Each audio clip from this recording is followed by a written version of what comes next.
Donc aujourd'hui, on se retrouve avec Kélia, notre collégienne, et Melvin, notre moniteur du jour. Salut vous deux. Salut. Salut, salut. Alors peux-tu nous expliquer un petit peu ce qu'on va faire aujourd'hui? Alors aujourd'hui, je vais vous faire découvrir la pirogue polynésienne, donc qui est juste là derrière nous. Ce sera une pirogue de 2 places, donc vous allez pouvoir en faire tous les deux. Trop bien. Et donc ça va être bien sympa. Ok. Et quelle est l'histoire de cette activité? Et pour toi, comment ça a commencé? Ah bon, l'histoire de cette activité est très ancienne. C'était utilisé à l'époque des grandes migrations en Polynésie notamment, où ils se déplaçaient pour découvrir les nouvelles îles. Pour moi, ça a commencé quand j'étais en STAPS ici à l'université en Guadeloupe. Et j'ai commencé d'abord par le paddle, puis la pirogue. Et j'ai grave accroché parce que c'est vraiment un support qui glisse et qui procure pas mal de sensations. Donc ça veut dire qu'on va genre surfer mais sur les fesses? Ouais, c'est un peu ça. Ok, génial. Et y a-t-il des événements, des compétitions autour de cette activité en local ou à l'international? Alors ici en local, il y en a des petites, comme une plus grande aussi qui s'appelle The Race, qui part de la Pointe des Châteaux et qui arrive jusqu'ici d'ailleurs à Sunset Paddling. Ça fait 40 km et donc là on a la houle et le vent dans le dos et l'idée c'est de surfer la houle pour arriver le plus vite possible au point d'arrivée. Et donc ça c'est vraiment top. Localement on n'est pas non plus énormément, mais après dans le monde il y a vraiment, notamment à Hawaï, en Polynésie, il y a des centaines de milliers de personnes qui pratiquent cette discipline. Incroyable. C'est fou à voir. On a envie d'y être. Et quelles sont les conditions à réunir pour pouvoir en faire? Il faut juste avoir la motivation, mais sinon en fait on peut commencer dès lors qu'on peut porter une pagaie dans ses mains. Et puis après c'est un sport qui se pratique assis. Donc par exemple j'ai pu en faire avec mon arrière-grand-mère qui a 94 ans. Et c'était fou, elle a pu faire de la pirogue avec moi, j'ai pu surfer des petites vagues avec elle et c'était malade. Mon arrière-grand-mère. Arrière-grand-mère. Donc là vous voyez, depuis qu'on a 1 an ou 99 ans, comme d'habitude, on fait des activités démocratisées pour tout le monde, pour la famille, pour tout le monde. C'est quoi la suite du programme, Melvin? Après quelques instructions, on va travailler pas mal de petites choses pour vous synchroniser ensemble, pour que vous puissiez glisser bien et prendre peut-être des petites vagues si on en trouve. Trop bien, génial. Bon, j'ai tellement hâte, mais en attendant, vous connaissez la suite. Hey, mais tu déteins sur moi.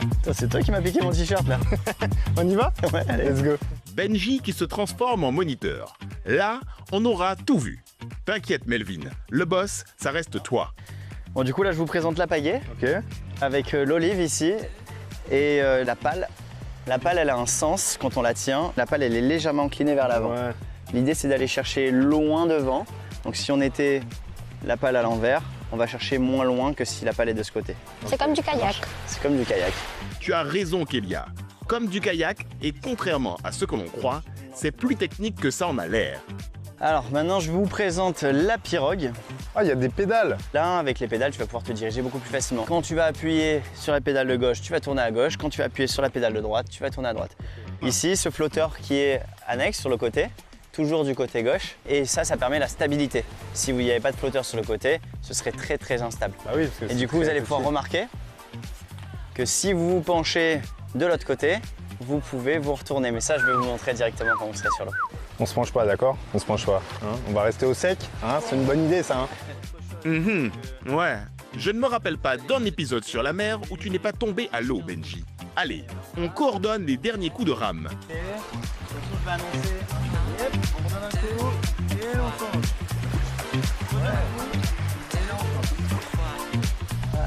C'est plus droit. Ok, on range les pagaies, on met la pirogue à l'eau et on vous retrouve tout de suite. Revoilà nos Polynésiens et il est vrai qu'une fois à bord, on se rend compte de l'étroitesse de l'embarcation. J'ai un peu l'impression que vous tournez en rond. Il va falloir ajuster le poste de pilotage. Melvin les rejoint en stand-up paddle et les voilà partis sur ce magnifique plan d'eau.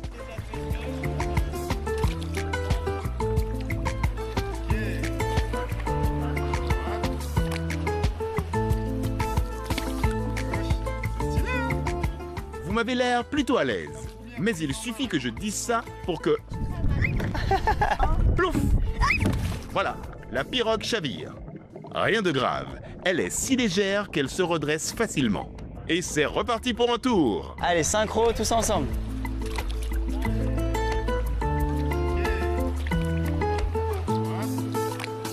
N'oubliez pas de changer de côté de temps en temps.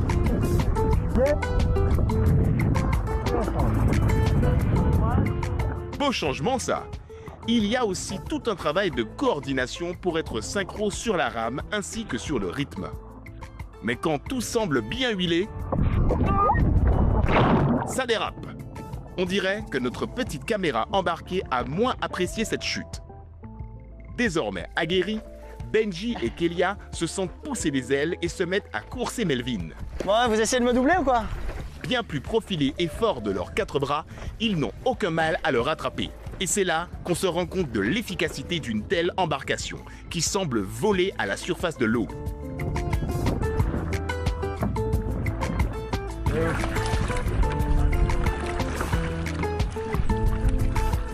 Après un tel effort, rien de plus reposant que de glisser le long de la mangrove. Ouais!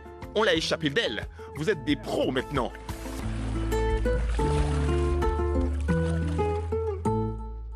Mais alors maintenant que vous êtes bien synchro tous les deux et qu'il y a une petite glisse, une petite cohésion, on va pouvoir essayer d'aller en mer.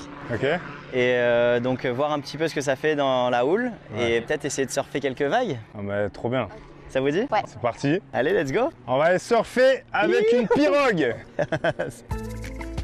Mais vous passez par où là, mes grands fous? Il y a des rochers à côté. Attention à vous. Ah, les revoilà. 1, 2, 3. C'est bon, ils sont tous à bord.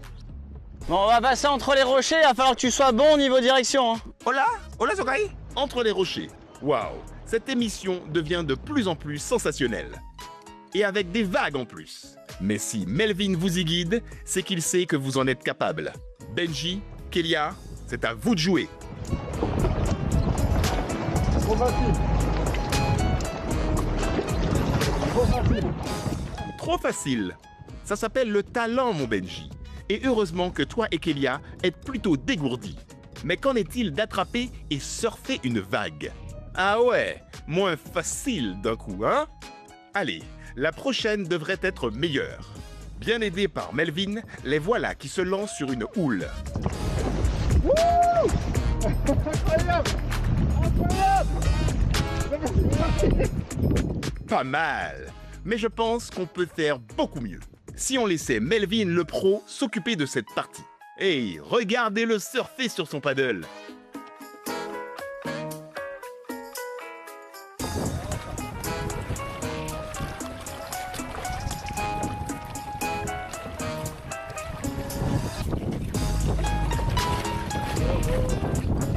Une fois en place au large, plus qu'à attendre la série.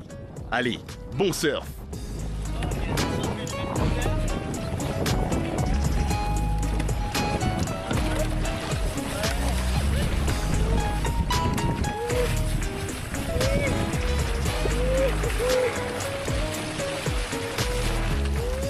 Ah ouais, sur une seule coque! Je ne m'attendais pas à ça. Et les voilà qui repartent de plus belle. Que vont-ils pouvoir nous préparer d'encore plus sensationnel?